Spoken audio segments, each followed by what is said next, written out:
evening, everyone, and welcome to Fireside Chats with Candidates. I'm Joyce Short from Roosevelt Island, and my co-hosts are Ellen Pallavi, also from Roosevelt Island, and David Liston from the Upper East Side.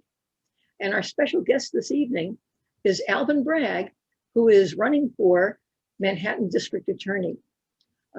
So thanks for joining us this evening, Alvin. Thanks so much for having me. I appreciate it. Thank you. And now, Mr. Bragg served as a civil rights lawyer. He fought corruption with the Barara in the U.S. Attorney's Office and was the Chief Deputy Attorney General of New York State. He has sued Mr. Trump and Harvey Weinstein. That, to my mind, should get him elected as district attorney. But who am I to say? He's currently a visiting professor and the co-director of the Racial Justice Project at New York Law School and a member of the board of directors at Legal Aid. He's a past member of the New York Urban League. He's a Little League coach and a Sunday school teacher at the Abyssinian Baptist Church. So thank you so much for all of your service, Alvin, sincerely. Thank you. So let me start by asking you a couple of questions. The first is, what actually got you started in the direction of law? Why law as a career? So, for me, I can pinpoint the moment. I was in high school walking to the corner store to get some bread and juice for my dad, and I was stopped at gunpoint by 3 undercover police officers, falsely accused of being a drug dealer. Didn't need to go to law school to know this was a lawless search. When that was over, I filed a civilian complaint with the help of my then council member and my pastor. And I remember going downtown to be interviewed as part of that. And I said, wow, if this is where they put you when you are interviewed for filing a complaint, I cannot imagine what jail is like. And really, that was the moment where I said, I really want to think more about issues of law and justice, and to sort of pan back out from that. After that first stop, I had 2 other gunpoint stops at the NYPD, and I also had 3 times where a gun was pointed at me by people who weren't police officers. So I was really particularly interested in sort of marrying public safety and civil rights, like seeing them as very connected, and that's been my focus for the past 20 years. Wow, what a inspiration to turn. To go down the path toward law. Sincerely, I think everybody can relate to that. Can you tell us what the top 3 issues for you are on your platform and what you intend to do about them and why you could do the best in those 3 areas than any of the other candidates that you're up against? Got it. So I would say, and I got 4 in mind, I'm going to try to figure out how to collapse them into 3. I'll forgive you. The first is, our system is too big. We focus on things that don't have anything to do with public safety, and we churn people in and out. I can give examples. The person who's prosecuted for taking up 2 seats on the subway.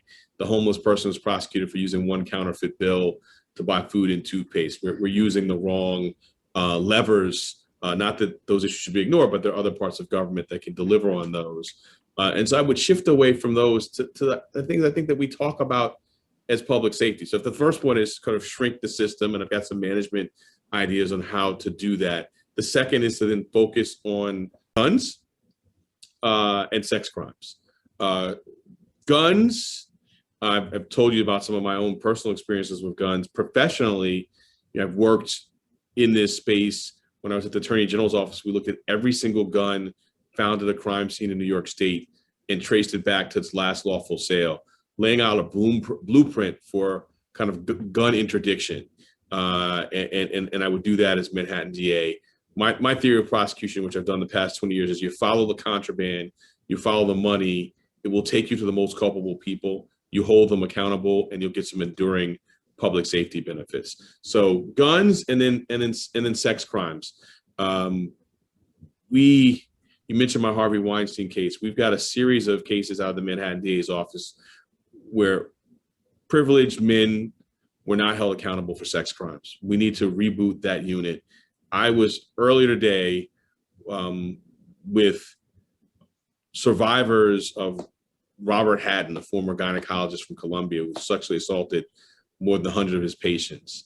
And they were having something unrelated to my campaign. They were having pushing for a bill in Albany on the Adult Survivors Act. But just being with them and hearing their collective account of what Dr. Haddon did, and then how the DA's office did not give them justice, did not give them access, did not process them, did not treat them in the way they should have been treated.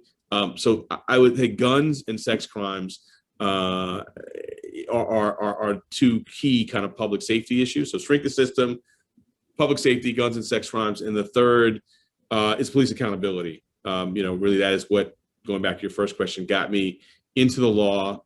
I've done a lot in that space. I was just yesterday in court representing Gwen Carr, Eric Garner's mother, in a transparency lawsuit against the mayor, still trying to get details about Mr. Garner's death 7 years after it.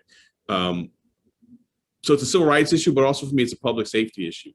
I talk to my law enforcement partners all the time. If people do not have trust in the system, we can't do our jobs. I've seen it with victims. I've seen it with witnesses. I've seen it growing up. I've seen it professionally.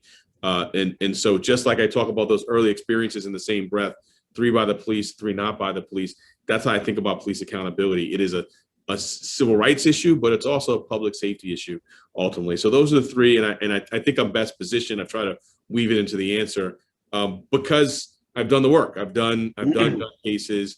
I think I'm the only one in this field who's been both a prosecutor and a civil rights lawyer in the courtroom. And also I've had the judgment to bring cases that are impactful and not so many of these cases that kind of churn people in and out that don't bring public safety benefits. I'm really glad that you brought up sexual assault. I sent something, I don't know if you had enough time to look at it, but we're actually pushing for another bill in Albany that deals with defining consent in the laws of New York State. We had Brad Hoylman on the other day, and I'm so glad that you're one of the supporters for the Adult Survivors Act. And I hope that you'll take a look at A6540 in the Assembly and let us know what you can do to help support that bill as well.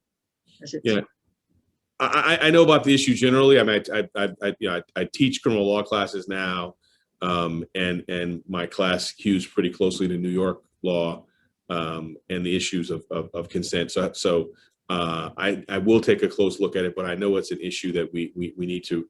I have strong views on one, using the current law. I think sometimes I've heard some of the examples I gave of the DA's office not bringing a case because they say that it didn't make out the law is inadequate.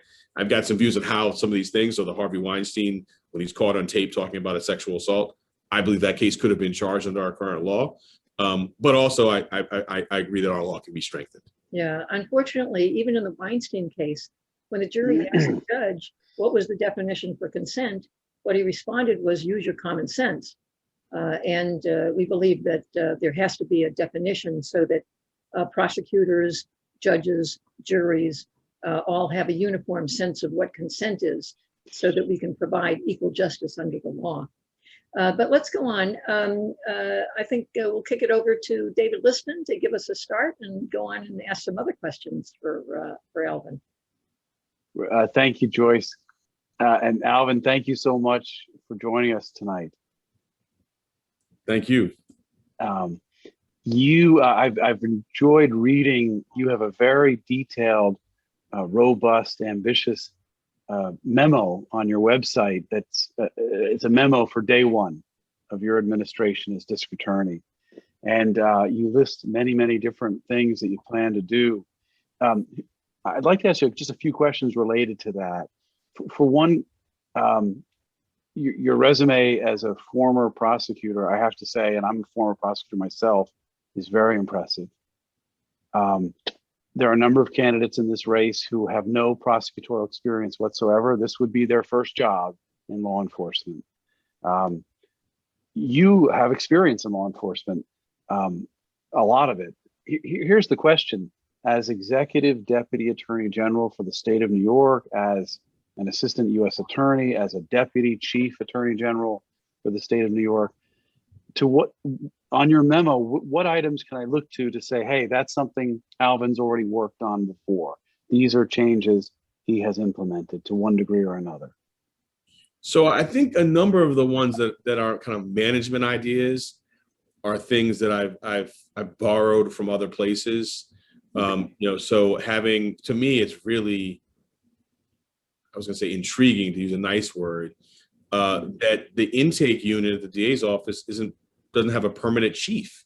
It rotates every 2 weeks. To me, in my experience as a I don't know which office you were in, but in the U.S. Attorney's Office, the General Crimes Unit, the rookie unit, those are the most important people to my development, the chiefs there. And so having a permanent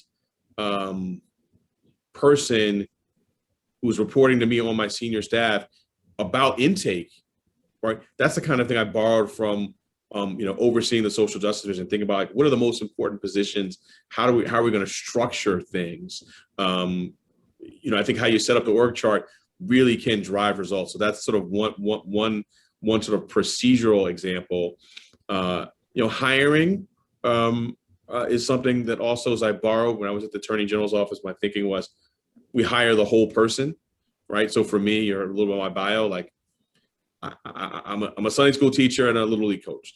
I would show up to the U.S. Attorney's office Sunday at 1 o'clock in a suit. They called me Rev, right? Like that's who you got, right? But Right. Encouraging people to bring their whole selves to the office, and hiring like that, like thinking about community engagement, people who are thinking broadly about how to sort of improve our city is important to me. And so I've hired from that perspective and want to be very conscious about doing that. And in addition to sort of enriching our own environment and the skills we need, it's really helpful in the criminal justice setting because I want everyone to think about it that way. The juror as a whole person, the defense lawyer, and certainly the person who's been accused, so they're thinking kind of broadly. So those are a couple. I've also, and I don't know if this is explicit in the memo, I talk about a number of kind of structural changes to units. One thing I really enjoyed at the Attorney General's office and kind of became known for as a manager was not having people be siloed, was cross-staffing people. So if you're in the healthcare bureau and you're looking at an asthma issue, well, the Environmental Protection Bureau may be looking at that as a environmental justice issue. There's no reason you two can't work together on that. And I found that moving people around according to their interests and the office needs was very important for professional development. And it really helped us with our workflow. And when I look at the DA's office divided into sort of the trial bureau and the investigations division, I want to have some fluidity there. One thing that I've found is that folks who do long-term investigations may get a little rusty, not have some trials, and so have sort of could benefit from people who are in a trial bureau who are doing that more regularly. And then also in some of our trial bureaus where we're not using some investigative techniques. I mean, so when I got to the AG's office, I said, well, we can use poll cameras in a labor case, right? It's all about, you want to know how many workers are there? Well, put a camera up across the street, see who goes in at 9, who leaves at 5. You might have the beginnings of an unemployment insurance fraud. So cross-staffing like that. I mean, we had a huge uptick in our securities fraud cases in the U.S. Attorney's Office, a very well-known series, which I wasn't involved in, but I learned from when our narcotics chief, who was used to using wires, became the securities chief. He started using wires in securities cases. And those cases got a lot better and led to a lot of really good cases that are now well known. So those kind of management structural issues, I think I've been a student of very good managers, and then I've sort of had a laboratory at the AG's office where I've applied them, and a lot of those ideas in the day one memo come from there. I love the fact that people called you the Rev. I'm very active in my church. I'm a subdeacon, and so sometimes I used to be at the Manhattan DA's office. People called me the deacon, or Deke for short. I love it. I love it.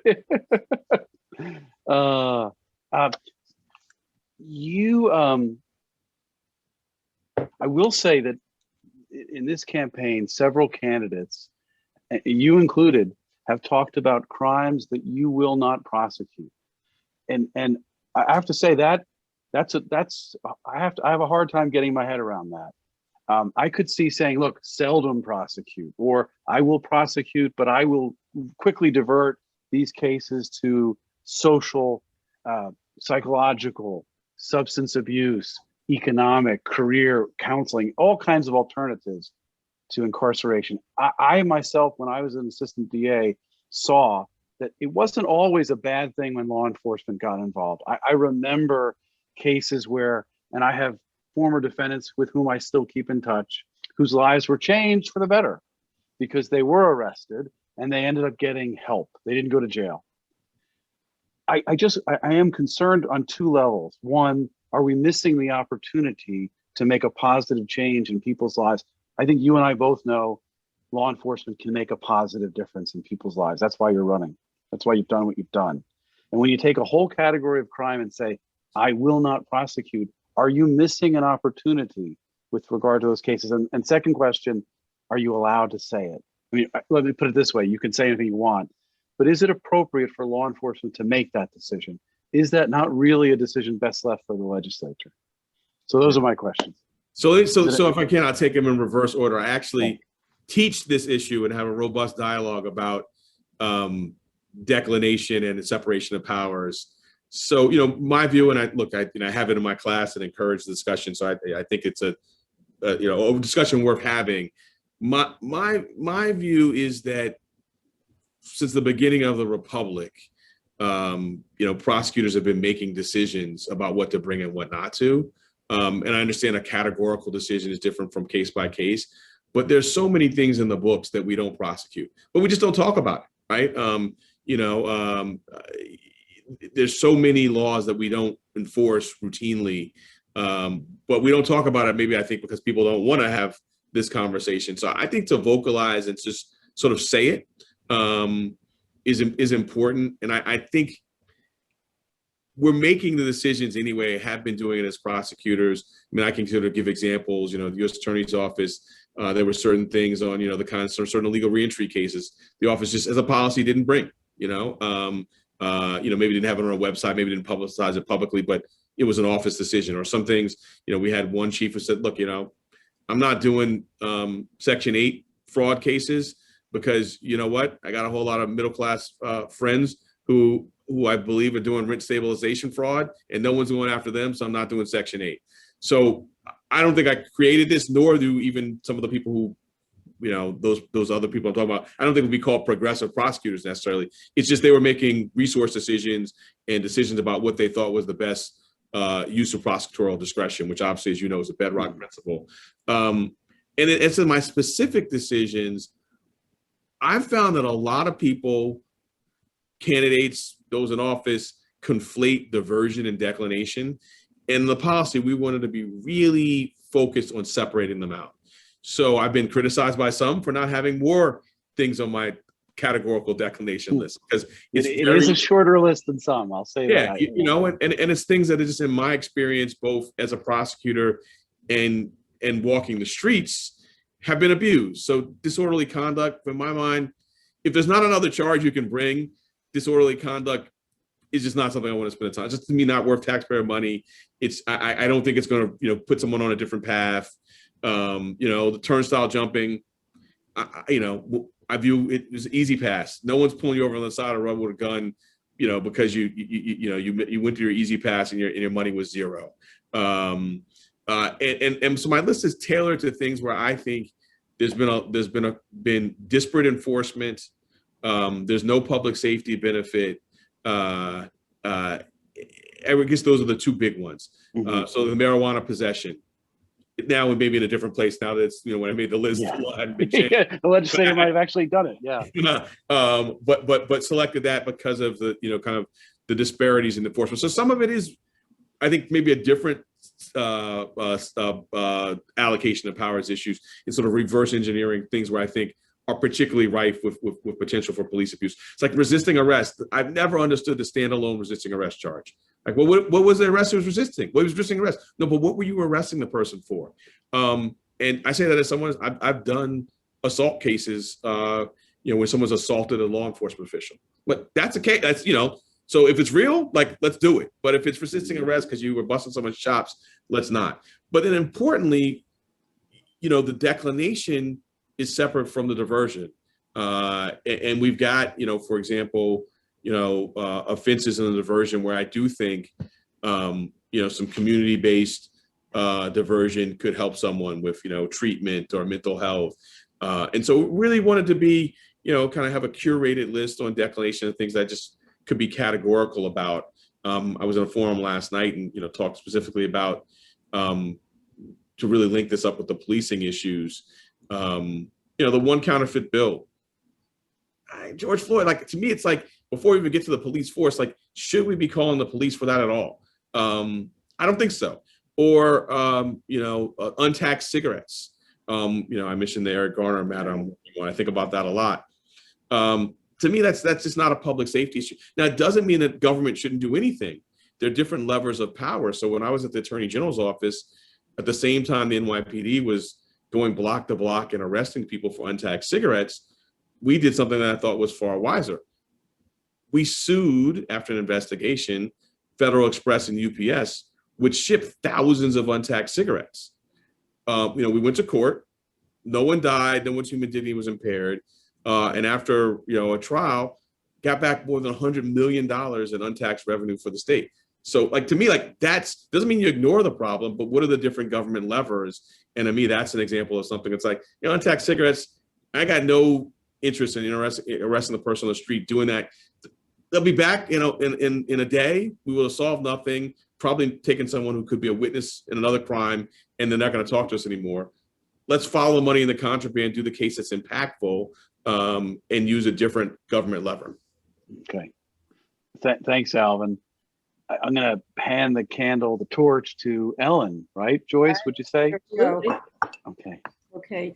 So Alvin, it's so nice to meet you. I have to say that I'm a bit intimidated by your website because it was so complete. I looked at it and I said, well, what questions am I going to ask? Because you've answered them all already.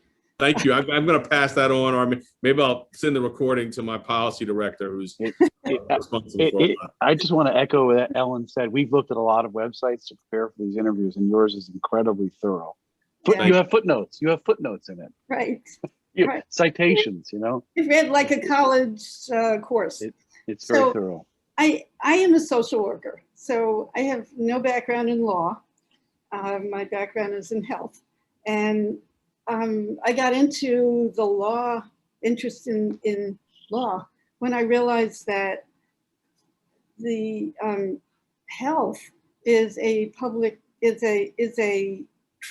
or policing is a health emergency, and over-policing is a health emergency, and it's causing communities of color to have limited resources, therefore they have limited access to medical care and limited medical care and poor medical care. And it reverberates through the generations because of over-policing and over-incarceration, et cetera. So with that in mind,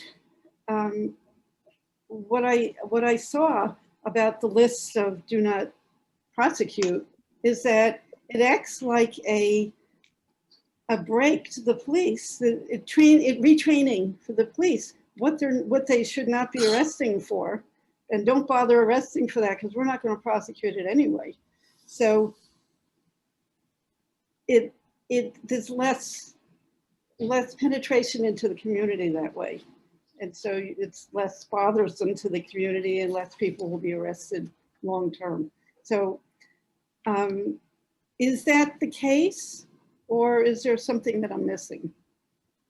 No, so I think that on the ones we selected were ones where I thought there was, one, not a public safety benefit, and two, the kinds of things that I've seen, charged that have racial disparities, or that are just sort of reflexively charged. Like, oh, you mess with me, I'm going to charge you with obstructing governmental administration, or the resisting arrest where there's not another charge. So yeah, it is trying to reverse engineer, and I'm doing it in a categorical way, I think does send that message, and that was purposeful. But we put a lot of thought into what was on the list, you know, and as I said to the last, in response to the last question, you know, things that we thought that intervention and diversion would be helpful, you know, we put there, and I think the social work function, you know, going back to the last question, so what did I learn from my last job? You know, that role and function within our office was really important in terms of helping us kind of understand community needs, liaise with communities, and so really want to have not just. I find that a lot of times, and I've been guilty of this throughout my career at certain points too, lawyers just talk to lawyers, and you know, really have to have lawyers talking to medical health professionals, social workers, you know, community activists, and all of that is important to get to the right resolution, particularly on these macro policy issues. Will you have staff? Will you staff your office with social workers and mental health professionals? Definitely. Okay. So how will you make communities safer? I know that's part of your platform, is making communities safer. How do you plan to do that? So, you know, the big ones are sort of, you know, guns and sex crimes, I think, are the really big ones and the really big focus. I think the ones that also really affect not just safety, but the perception of safety. And I think from a management perspective, the way we're also going to do it is charging my assistant district attorneys with, that's their question. Like, what I'm about to do, the case I'm about to charge, the case I'm about to not charge, the witness I'm about to interview. How does it advance public safety? I think that is the organizing principle. And you know, so for some of the cases I mentioned, you know, that you know, maybe aren't on the list, but come into the intake, we got to assess whether to bring them. That's the management philosophy I want to be organizing around, and we're going to promote on that basis, right? We're not going to promote based on sort of volume of cases or things like that, but promoting based on judgment. And I think that culture, focusing on that issue, is going to be really, really important. So that's from a management perspective. You know, from the policy perspective, you know, I think in addition to guns and sex crimes, particularly, you know, if I were in office right now, I'd be focused a lot on hate crimes. As the preamble to the hate crime statute says, you know, it's a kinds of crimes that not just affect the one victim, but tear at the fabric of society. So that's something that would really be a focus. When I was at the Attorney General's office during the last cycle, when Trump was first elected, we saw a huge uptick in hate crimes, and so we did an advisory for all law enforcement in the state on the statute, which is underutilized, on how to investigate. And I think now we got a void on that. I mean, there are not enough resources in the DA's office. The person who heads that hate crimes unit isn't even full-time on that, is my understanding. So that would be a significant focus now. I think really focusing on that, bringing those cases is important in this moment. Again, because it tears at sort of the fabric, goes beyond just the individual victim. And safety is important, and the perception of safety is important. So those would be my priorities if I were in office now. Obviously, you know, some of the shifts in terms of what is happening and what's sort of going on, and listening to communities about their concerns. But at this moment, those to me are the biggest ticket items. I'd like to get a question in here. So now you've mentioned guns and sex crimes. Can you be specific about what you would do internally within the operation of the district attorney's office? How would you have people handling things differently than they're currently handled? Well, so the first most significant one is really shifting resources to longer term investigations. I mean, of course, if there's a shooting, we're going to respond. I mean, if there's a robbery, I mean, I've done armed robbery, you know, prosecution, we're going to respond, and those are important cases to do. But I think investing in the type of long-term investigations, you know, that I've done throughout my career really can be impactful. So I'm going to give you an example. You know, when I was a federal prosecutor, I prosecuted the owner of a $30 million business who was laundering millions of dollars of drug money for a violent organization.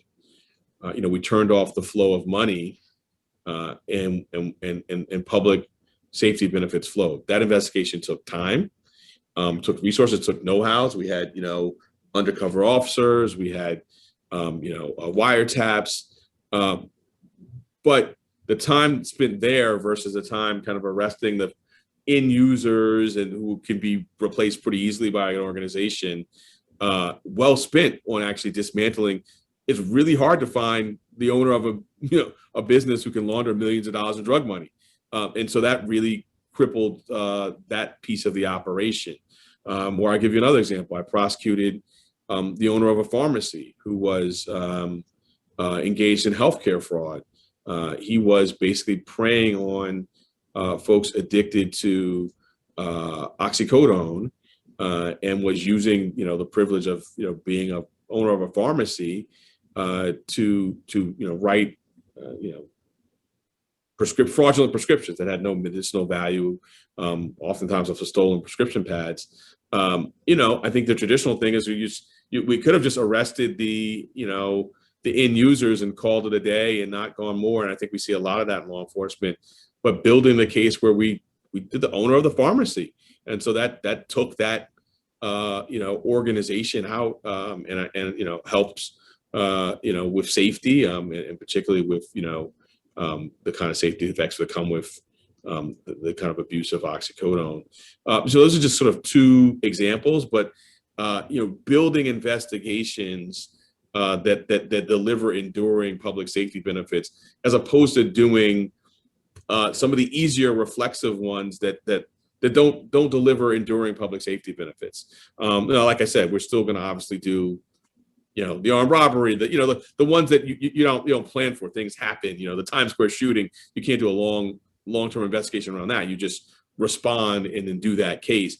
But I think there are a lot of things with sort of particularly organizations in the healthcare fraud space, in the gun trafficking and the drug trafficking space, where we can really be much more impactful by building good, solid investigations and putting the work in. So I gather you're looking for the for the larger case rather than dealing with the individual cases. And I'm wondering, will the individual who gets harmed by being shot, or a person who is harmed by being sexually assaulted, are their needs going to be addressed, or are they going to be lost in the concept that looking at the larger picture is where you want to be? No, so I think the needs of the individual cases are going to be met a lot better, because one, when you remove the organization, it means the crimes that would have happened for the next year, 2 years, 5 years, which just fester. And we've all seen as New Yorkers. I mean, I could have told you growing up where the drug spot was on my block for 20 years. It stayed there, right? And people were arrested coming in and out of it. But a lot of harm would have been avoided if the actual organization itself was taken out. So I think one, we will not have a lot. It'll be preventative. Two, we will definitely going to do. It's not that we're not going to do the cases, right? If someone gets shot, we're gonna do that case. But I think we just got to do more. We don't just do the shot case. We got to figure out where the gun came from and get the gun trafficker so that we can stop the next one. And there's a real connection here. The women I was with this afternoon on the Adult Survivor Act, one of the real failures in that investigation, and there were many, was the failure to connect dots, right? The failure to think about it holistically. This doctor sexually assaulted dozens of patients. There was an initial whistleblower who was ignored. The investigations were conducted in a siloed manner, and the entity, Columbia, wasn't examined. The kind of investigation I'm talking about done early, and I think the number of survivors now may be up to 200.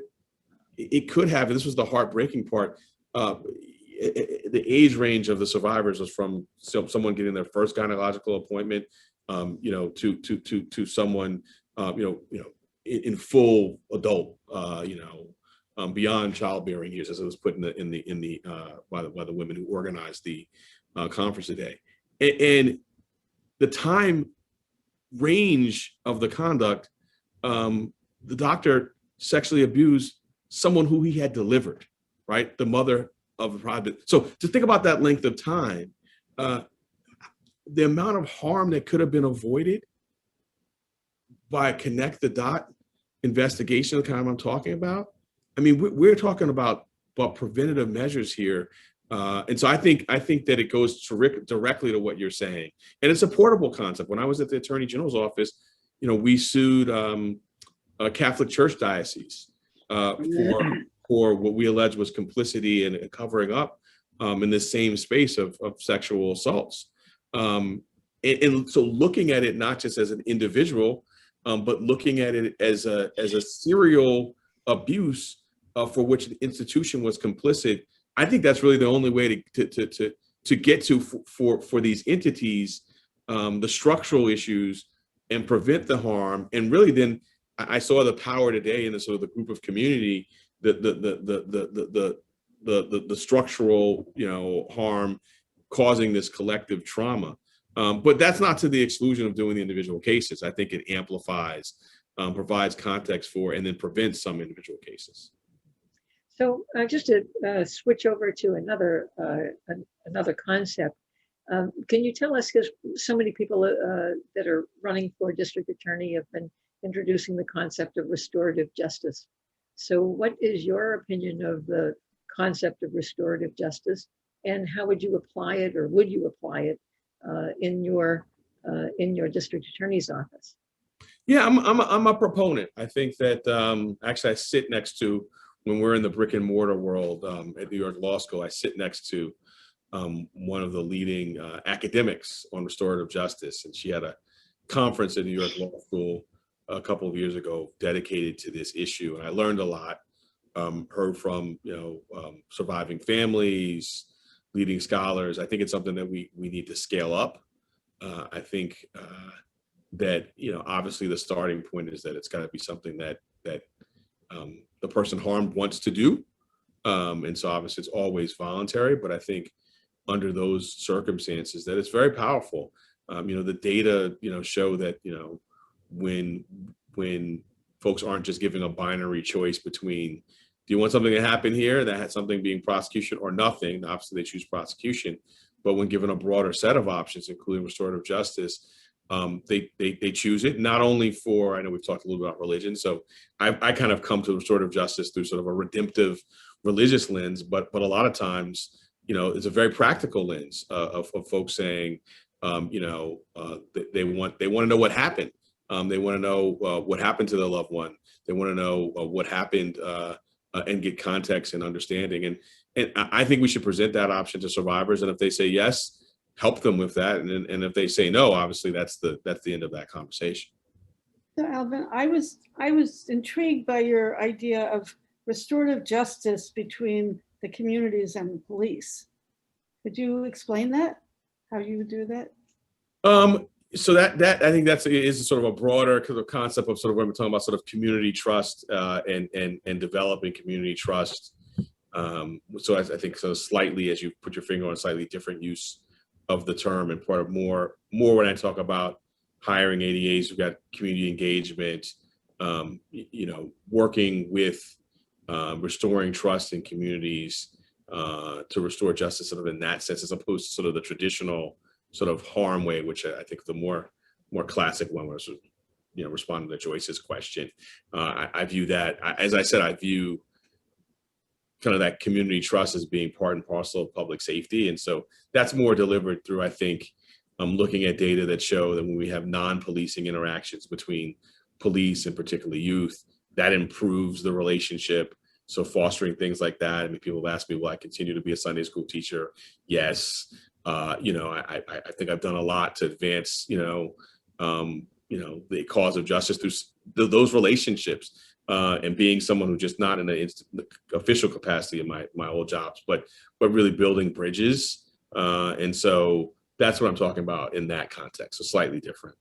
So what role can you play as a district attorney in improving the police community relations in Black and brown communities? I think a lot. I mean, I think the first is presence. I mean, I can remember growing up, the DA was someone who was downtown, and if the DA was involved, you had a problem. So I think, being involved and present and being in all parts of the borough and not just in courthouses.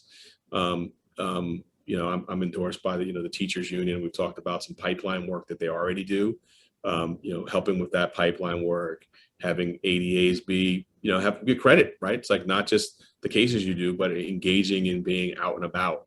I think it's hiring. And when we hiring people who've experienced some of the issues that we've talked about that I've experienced and bringing that within the office. I think it's hiring from all of our neighborhoods. I mean, I went to Harvard twice for law school and college. I'm certainly not anti-elite, but there are more skill sets.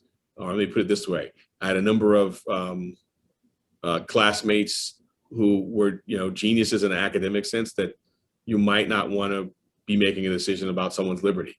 And so I'm looking for judgment in all its forms. And I think that's another way to really help, bridge the gap. But I think really articulating and vocalizing and working at it, it's like building relationships in our personal lives, right? It takes time and energy and focus. And I've tried to do that, with both law enforcement and with community stakeholders, and have a 360-degree conversation. So it's going to be a lot of hard work. I think we are in a very challenging, moment for our community relations with law enforcement. And in order to be safe and have effective relationships, it's going to take a lot of really concerted focus on both sides, stakeholders and community, and also having challenging conversations with law enforcement. Alvin, you mentioned that, when you were younger, you had an experience where you made a complaint against the police. And I think you said that the experience, I think, is part of why you decided to go to law school. Can you tell us a little bit more about that and how it will inform your work as DA, and how will the office under your leadership, if you're elected, work with the CCRB, the Civilian Complaint Review Board? Yeah, so it left a really indelible print on me. It is why I went to law school, but it's probably also why I didn't become, why I didn't go to the U.S. Attorney's Office to about 10 years of my career. It has a real lasting impact on me, right? So I went after law school and I clerked. And that was the sort of first time I sort of was like, oh, I looked at a search warrant. I was like, this is there's a lot of work went into this. Didn't just stop someone on the street. And it really was eye-opening for me. And then when I went to the Attorney General's office, I was in the criminal division, but sort of doing public corruption and, not your kind of street crime. So it left a real impact on me in terms of wanting to focus on both safety and civil rights, the kind of all of those experiences, not just the initial one. I have worked with CCRB, so the centerpiece of my Eric Garner case, which I was arguing in the first department yesterday, is basically that the CCRB proceeding, which led to the termination of Daniel Pantaleo, who's the person who was directly doing the chokehold, but that so much else was not laid bare in that proceeding. There was an officer who was at the scene who assisted in the arrest, who went back to the precinct, filled out a form, and said that no force was used in arresting Mr. Garner. I don't think he knew there was going to be a viral video contradicting that. So in connection with that, I'm familiar with the CCRB and worked a lot with them. I testified in front of the CCRB a few months ago on in support of expanding their jurisdiction to reach instances where officers lie to them in the course of their investigations. As y'all can tell, to me, like, truth telling is important to me. I think we can't do cases without it. Also actually expanding their jurisdiction to sexual assaults by police officers. So I've had a lot of interactions with the CCRB. I think that one way the DA's office can really work is the other theme of which I sort of hit tonight is kind of, proactive prospective investigations. I think we can do that in the policing space too. There's a lot of data, what I would call kind of yellow flag data, officers who maybe, get a search warrant that's denied, that may happen, but if it's happening, in my career, it's never happened, but it's happened, we want to look at that. Or someone who has a number of substantiated CCRB complaints. I think we want to be looking at that as DA. So again, so we can, get the incident before it, we're ending up in a situation like with George Floyd. We're like, wait a second, someone's dead. And now we're looking back at the disciplinary history. And we're saying, wait, there were some yellow flags here. I think we can do that in real time and build investigations around that. And that would be important. Thank you, Alvin. I'll give the Ellen? torch to Ellen. Okay, I think Joyce, you're the boss here. You got one. You got one. You want You got last dibs. All right. I'm gonna ask him one more question also, but Okay, so Alvin, at one of the debates, everybody was asked, how would you handle guns that were found on somebody who was arrested by the police for one of your do not prosecute, like a subway jumping or something like that, and then he was found to have a gun on him or drugs on him. How would you handle that? So I would handle it. I believe my answer was then not to have the sort of categorical, I mean, I think that's a different case, right? If someone at the turnstile jump, which I wouldn't do, but when he's jumping, there's a gun that becomes visible and a police officer stops that person. That's a different case to me. And I'm sorry, go ahead. I think Alvin, I'm sorry. Can I jump in on that though? Sorry, Ellen. They jumped and they were searched. Yeah, but sorry, can I jump in on that? If you're not going to prosecute fare beats, and by the way, if you're not going to prosecute trespasses, this arrest isn't even going to happen, right?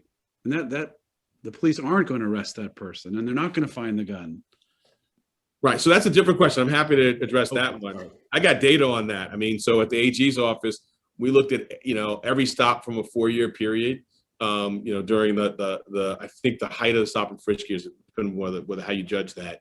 And of all of those stops, 0.1% ended up in a conviction for a gun offense. To me, that yield is all I need to know. It's just not efficacious. And particularly when we talk about the community trust, you weigh it. It's like, am I gonna basically, ruin, relationships with so many people who may no longer talk to me about public safety challenges for that 0.1%. So to me, the answer is no. Okay. okay. So my question to you is having to do with cybercrime. And I'm wondering what your position is on going after fraudsters who do more the low-level things that are really not covered by the FBI, that really just fall through the cracks. I have one case that, a young man that I'm very close to was recently defrauded. Person told him that he needed the money for hospital expenses, that he had cancer, he had no such illness, and the young man lost $6,000 to him. We actually went to the precinct 4 times in order to get this case reported. We actually went, when we got turned down, I think the 3rd time in one precinct, we went to another precinct, and they were very clear that this was a grand larceny case by fraud. But they had to kick it back to the original precinct, and the original precinct kept saying, no, this is not a crime, it's a tort, it's a civil case. It's not a civil case, it's grand larceny by fraud. You take $6,000 by lying to somebody. So this has given me really a concept of how little traction you can get from the police on these issues, and how much we need the district attorney to actually step up for these low level, $6,000 to this young man's a lot of money. It's certainly not a lot of money in comparison to what the FBI handles in these, tremendous high level multi-million-dollar frauds. And would your office be taking on some of these cyber crimes that are really plaguing society in great numbers today? So the answer is yes, but I can't resist the temptation to just flag the inconsistency, right? The same NYPD that's doing the untagged cigarettes arrests, which is like, a pack is $5, and that's a criminal arrest, and at the highest ranks of the NYPD focused on won't do what is, as you say, you know, under the statute. I think you cross over petty larceny at $1,000. So that's part of the problem. Part of the problem is this notion of what is a crime, you know, is out of whack with actual harm. Yeah, I think $6,000 is a lot more harm than perhaps the annoying, you know, annoyance of someone trying to sell you a loose cigarette. And we can, as I mentioned, address the untaxed tax revenue through like the way we did at the AG's office.